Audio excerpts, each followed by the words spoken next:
স্যামসাংয়ের সবচেয়ে popular video top 5 best smartphone right now. আপনার বাজেট যদি 20,000-এর আশেপাশে হয়ে থাকে তাহলে কোন ফোনটা আসলে আপনার চয়েস করা উচিত? মার্কেটে তো অনেক ফোন রয়েছে, চিন্তার কোনো কারণ নেই, কারণ আজকের ভিডিওতে আমরা মোট 5টি ডিভাইসকে চয়েস করেছি যেগুলো এই যে এত ডিভাইসের মধ্যে সেরা কিছু অফার করছে এই মুহূর্তে। হ্যাঁ, অবশ্যই এগুলো গ্রে মার্কেটের ডিভাইস, তবে আমি ট্রাই করবো আপনাদের জন্য অফিসিয়াল ফোনও রাখার।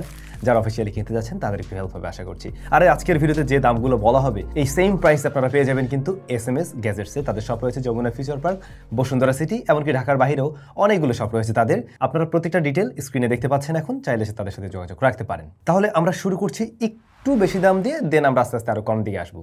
বেশি দাম মিনস মানে অ্যারাউন্ড 20-এর মধ্যে আছে। 21,500 টাকা যদি বাজেট হয়ে থাকে তাহলে কিন্তু 128GB ভ্যারিয়েন্টের নাথিং CMF ফোন 1 এটাকে চয়েস করতে পারেন। একটু ইউনিক ডিজাইনের ফোন, একটু দেখতে ডিফারেন্ট। একটা বিষয় হয়তো খেয়াল করছেন বা খেয়াল করবেন আগামী ভিডিওগুলোতেও, এই যে এই ডিভাইসগুলো গত কয়েক মাস ধরেই টপের দিকে আছে, আবার নতুনত্ব বেশ কিছু যোগ হয়েছে। সুতরাং আপনি যদি এই ভিডিওটা দেখেন তাতে আপনার লস হবে না, পুরাতন ডিভাইসের সাথে নতুন বেশ কিছু ডিভাইস আছে ডেফিনেটলি। আচ্ছা, CMF ফোন 1 লুকিংয়ের দিক থেকে একটু ডিফারেন্ট, একটু ইউনিক ডিজাইনের ডিভাইস। অবশ্যই হয়তো ডিজাইন ভালো লাগতে পারে অনেকের কাছে, কারো ক্ষেত্রে আবার ভালো নাও লাগতে পারে। তবে এই ফোনটাতে অ্যামোলেড প্যানেল রয়েছে যেখানে 120Hz হাই রিফ্রেশ রেট পাওয়া যাবে এবং এটা ফুল HD প্লাস রেজোলিউশনের ডিসপ্লে অবশ্যই, সেই সাথে 2000 নিটস পিক ব্রাইটনেসও রয়েছে। এরপরে প্রসেসর হিসেবে কিন্তু বেশ ভালো একটা প্রসেসর পেয়ে যাচ্ছেন, MediaTek Dimensity 7300, যা এরকম প্রাইস পয়েন্টের জন্য ডেফিনেটলি খুবই ভালো একটা চিপ। আপনারা কিন্তু MediaTek Helio G99 বা এর আশেপাশের চিপগুলো দেখে এখানে মোটামুটি অভ্যস্ত, সেই জায়গায় কিন্তু এটা যথেষ্ট ভালো একটা প্রসেসর, এমনকি 5G প্রসেসর। আর এই ডিভাইসটাতে নাথিং 2 বছরের মেজর আপডেট দেবে। Out of the box Android 14 run করার কথা, তবে অলরেডি এটাতে Android 15 আপডেটই চলে আসছে, আপনারা 16 পর্যন্ত পেয়ে যাবেন। ডিভাইসটাতে 50 মেগাপিক্সেলের মেইন শুটারের পাশাপাশি 2 মেগাপিক্সেলের আর একটা সহকারী সেন্সর রয়েছে, ফ্রন্ট ফেসিং ক্যামেরা 16 মেগাপিক্সেলের। আমি জানি এখানে যদি একটা আলট্রাওয়াইড থাকতো তাহলে প্যাকেজটা আরো দারুণ হতো, তবে এর যে মেইন শুটার এটা কিন্তু এরকম প্রাইস পয়েন্ট থেকে অ্যাভারেজের চাইতেও একটু বেটার রেজাল্ট দেয়। ক্যামেরার জন্য চয়েস করা যায় যদি মেইন ক্যামেরা নিয়ে আপনি সন্তুষ্ট থাকেন, তবে পোর্ট্রেটেও ছবি তুলতে পারবেন ডেফিনেটলি। 4K 30fps এ ভিডিও রেকর্ড করতে পারে সর্বোচ্চ এই ডিভাইসটা। ডিভাইসটাতে ব্যাটারি রয়েছে 5000 mAh এবং 33 ওয়াটের চার্জিং সিস্টেম সাপোর্ট নেয় এই ডিভাইসটা। সব মিলে বেশ গুছানো একটা প্যাকেজ। যদি 21,000 প্লাস বাজেট হয় আমি আপনাকে এটা রিকমেন্ড করতে পারি। এরপর বাজেট একটু কম, মোটামুটি 21,000-এর মতো, 20,990 টাকার মতো বাজেট আছে, তখন কি আপনি চয়েস করতে পারেন 128GB ভ্যারিয়েন্টের স্যামসাং গ্যালাক্সি M35। এই ফোনটা গত প্রায় 1 বছর যাবত ধরে 20,000 টাকার মধ্যে সবসময়ই আছে এবং বেশ দারুণ একটা ডিভাইস। দারুণ বলার পিছনে বেশ কয়েকটা কারণ রয়েছে। First of all super AMOLED panel রয়েছে যেটা ফুল HD প্লাস রেজোলিউশনের, 120Hz হাই রিফ্রেশ রেটের, এবং এই বাজেটে স্যামসাং মূলত দেয় ইউ শেপ নচ, বাট এই ফোনটাতে কিন্তু 500 কাট আউট রয়েছে। 1000 নিটস ব্রাইটনেস রয়েছে, এটা HBM brightness, so good enough brightness আউটডোরে আপনি দেখতে পাবেন ক্লিয়ারলি। এই ফোনটাতে Exynos 1380 আছে। হ্যাঁ, এই চিপটা খুব আহামরি কিছু না, আগের ফোনটাতে যে ভালো প্রসেসরটা ছিল ওটার তুলনায় এটা বেশ কিছুটা পিছিয়ে পড়বে, এমনকি এটা গেমিং এর জন্য বেশ আহামরি কিছু না। তবে এগিয়ে রাখবে স্যামসাং এর One UI। স্যামসাং এর One UI যারা ইউজ করেছেন জানেন, হ্যাঁ একেবারে ফ্ল্যাগশিপ লেভেলের মতো পারফরমেন্স পাবেন না এই ডিভাইসটাতে অবশ্যই, তারপরেও One UI এই প্রাইস পয়েন্টের অন্য যে ডিলগুলো রয়েছে তাদের সাথে বেটার রেজাল্ট দেবে ডেফিনেটলি। আপনি যদি রেগুলার ইউজার হয়ে থাকেন তাহলে এটা আপনাকে একদমই বোদার করবে না, তবে যদি আপনি একদমই গেমার হয়ে থাকেন বা গেমিং এর জন্য একটা ডিভাইসকে চয়েস করতে চান তাহলে এটা আপনাকে খুব একটা হ্যাপি করবে না। অন্যদিকে এই ফোনটাতে কিন্তু 4টা মেজর আপডেট পাওয়া যাবে। এটা আউট অফ দ্য বক্স আসার কথা Android 14-এ, মানে যখন এসেছিল 14 দিয়ে, তবে অলরেডি এটাতে কিন্তু Android 15 আপডেট চলে আসছে। যাই হোক, ক্যামেরাতে 50 মেগাপিক্সেলের মেইন শুটারের পাশাপাশি 8 মেগাপিক্সেল আলট্রাওয়াইড রয়েছে, 2 মেগাপিক্সেলের আর একটা ডেপথ সেন্সর ম্যাক্রো শুটার রয়েছে, আর একটা 13 মেগাপিক্সেল ফ্রন্ট ফেসিং ক্যামেরা আছে। ক্যামেরার যে সেটআপ সেটা খুবই দুর্দান্ত এবং দুই সাইডের ক্যামেরা দিয়েই ভিডিও রেকর্ড করা যায় সর্বোচ্চ 4K 30fps এ। এটাও একটা পজিটিভ দিক, যারা কিনা ফোন দিয়ে আর কি ভিডিও টিডিও করেন তাদের এই ব্যাপারটা কাজে লাগতে পারে নিশ্চয়ই। 6000 mAh এর ব্যাটারি, 25 ওয়াটের চার্জিং সিস্টেম সাপোর্ট নেয়। বক্সে আপনি চার্জার পাচ্ছেন না, ওটা আলাদা করে কিনে নিতে হচ্ছে। এর বাইরে দেখুন প্যাকেজটা খুবই গুছানো। স্যামসাং লাভাররা এটাকে অবশ্যই এখনও চাইলেও চয়েস করতে পারেন। একটু আগের ফোন, বাট চাইলে চয়েস করা যায়। অ্যাটলিস্ট স্যামসাং গ্যালাক্সি M36 ওই ডিভাইসের চাইতে এইটা অনেক বেটার। বাজেট মোটামুটি আপনার 20,000-এর মতো এবারে, তখন আপনি চয়েস করতে পারেন Redmi Note 14 4G। এই ডিভাইসটার গ্লোবাল ভ্যারিয়েন্ট আপনি চয়েস করতে পারেন। গ্রে মার্কেটেও পাওয়া যায়, আবার এইটার অফিসিয়ালও পাওয়া যায়। অফিসিয়ালিও পেয়ে যাবেন এরকম 20K-র আশেপাশে, বাট ওইটা আপনার 8/256GB ভ্যারিয়েন্ট হবে না। আর গ্রে মার্কেটেরটাই আপনারা 20,000 টাকার মধ্যে 8/256GB ভ্যারিয়েন্ট পেয়ে যাচ্ছেন। যাই হোক, এই ডিভাইসটা কী অফার করছে যদি একটু জানি। ফোনটাতে 120Hz একটা অ্যামোলেড প্যানেল রয়েছে, ফুল HD প্লাস রেজোলিউশন দিতে পারে, এবং 1800 নিটস পিক ব্রাইটনেস দিয়ে থাকে। তো ডিসপ্লের বেলায় মোটেই কমতি নেই। মিডিয়াটেক হেলিও Z99 আলট্রা রয়েছে, মিডিয়াটেক হেলিও Z99 এবং এই আলট্রা মানে যোগ করে যে আলট্রা বলে ব্যাপারটা সেমই থাকে আপনারা জানেন। এবং এইটার রেজাল্ট আসলে কেমন থাকে, ডে টু ডে লাইফের পারফরমেন্স খুব ভালোভাবে সামলাতে পারে, সেই সাথে টুকটাক গেমিংও করা যায় এটা দিয়ে মোটামুটি চাইলে। Out of the box Android 14 run করার কথা এটা, এবং 4 বছরের মেজর আপডেট দেওয়ার কথা এই ডিভাইসটাতে।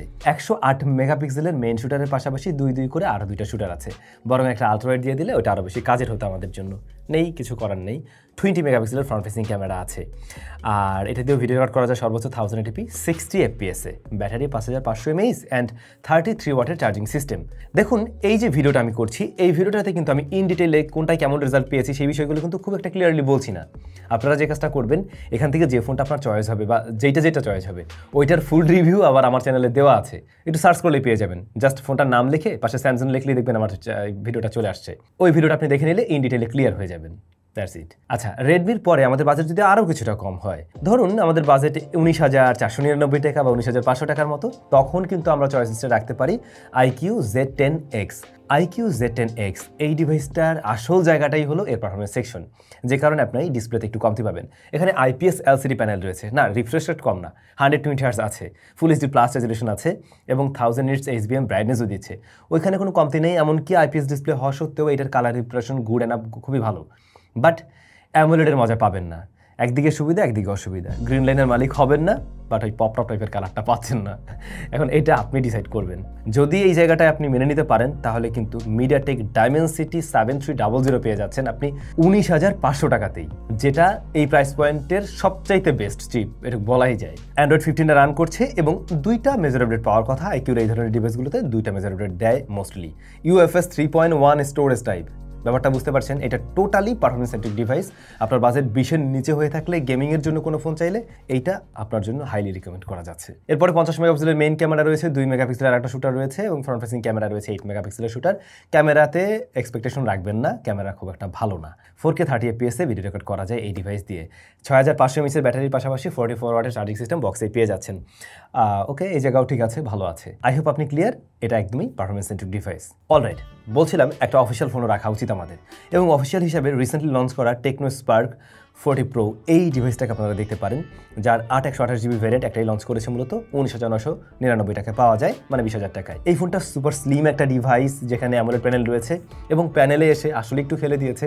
যেমন 1.5K রেজুলেশন রয়েছে, 144 হার্টজ পর্যন্ত হাই রিফ্রেশ রেট দিতে পারে, 4500 নিটস পিক ব্রাইটনেস দিতে পারে। তো ডিসপ্লে ওয়াইজ অস্থির, আবার চিন বেজেল বেশ ন্যারো সিমেট্রিক্যাল। তবে এদের যে প্রসেসরটা, মানে এই ফোনটার যে processor, MediaTek Helio Z100 ultimate, এটা সর্বোচ্চ নিতে পারে আসলে 120 হার্টজ পর্যন্ত এবং 1.5K রেজুলেশন না, ফুল HD প্লাসই সাপোর্ট নেয়। তবে ওরা একটা নিজস্ব চিপ T1 মনে হয় ব্যবহার করছে এই ফোনটাতে, যার ফলে এই সাপোর্টগুলো দিতে পারছে আর কি। এনিওয়ে, মিডিয়াটেক হেলিও Z100 আলটিমেটের পারফরমেন্স তো জানেনই, এটা আর ওই রেডমির যে ফোনটা নিয়ে বললাম সিমিলার পারফরমেন্স ডেলিভার করতে দেখবেন। এটা অ্যান্ড্রয়েড 15-এ রান করছে এবং এটা সম্বন্ধে ক্লিয়ার কোনো তথ্য নেই, তবে আমি যতটুকু জেনেছি অনলাইন থেকে, এটা মনে হয় 2 বছরের আপডেট দিবে আর কি অ্যান্ড্রয়েডের ক্ষেত্রে। এরপরে ক্যামেরাতে এসে 50 মেগাপিক্সেলের মেইন শুটার, মূলত ওটাই কাজের, আর 13 মেগাপিক্সেল ফ্রন্ট ফেসিং ক্যামেরা একটা ডিসেন্ট আউটপুট দেয় এই প্রাইস পয়েন্ট অনুযায়ী। 2K-তে ভিডিও রেকর্ড করা যায় সর্বোচ্চ, এবং 5200 mAh ব্যাটারির পাশাপাশি রয়েছে 45 ওয়াটের চার্জিং সিস্টেম সাপোর্ট, এবং ওটা বক্সে আপনি পেয়ে যাবেন। সো অফিসিয়াল হিসাবে এই কম্বোটা ডেফিনেটলি এই প্রাইস পয়েন্টের একদম টপে থাকার মতো। সেই জায়গা থেকে আপনারা অফিসিয়াল ফোন চয়েস করতে চাইলে এটাকেও দেখতে পারেন। তবে ভাইজান, অফিসিয়ালি আর একটা ডিভাইস কিন্তু এই প্রাইস পয়েন্টে রয়েছে, যদি একটু বাজেট বেশি থাকে, লাইক 21,999 টাকা বা 22,000 টাকা, তাহলে কিন্তু আপনি অফিসিয়ালি কিনতে পারেন ইনফিনিক্স হট 60 Pro Plus এর 8/128GB ভ্যারিয়েন্টটা। ওই ফোনটাতে মিডিয়াটেক হেলিও Z200 রয়েছে, 1.5K রেজুলেশনের প্যানেল আছে, যেমনটা আমরা টেকনোর ফোনটাতেও দেখলাম। এর পাশাপাশি আপনি কিন্তু 50 মেগাপিক্সেলের মেইন ক্যামেরা পেয়ে যাবেন, ব্যাটারি 5200 mAh-এর 45 ওয়াটের চার্জিং সিস্টেম, এবং super slim device, only 5.95 millimetre. তো বুঝতেই পারছেন কতটা পাতলা এই ডিভাইস। চাইলে ওই ফোনটাও দেখতে পারেন, ওইটারও ফুল রিভিউ কিন্তু দেওয়া আছে আমাদের চ্যানেলে, যদি বাজেট একটু বেশি থাকে। টপ 5-এর ভিডিওটি কেমন লাগলো কমেন্ট করে জানাবেন। আর হ্যাঁ, আপনাদের জন্য সুখবর হচ্ছে, এরপরে ধারাবাহিকভাবে 25, 30, 30, 35 এগুলো সব আসছে। So stay tune. সবাই ভালো থাকবেন। ও ভালো থাকার আগে একটা কথা শুন, যারা আমাদের চ্যানেলে ভিডিও রেগুলার দেখেন কিন্তু ভাই সাবস্ক্রাইব করেন না, একটু সাবস্ক্রাইব করে দেবেন, একটু লাইক করে দেবেন, তাতে আমাদের ভালো লাগতো।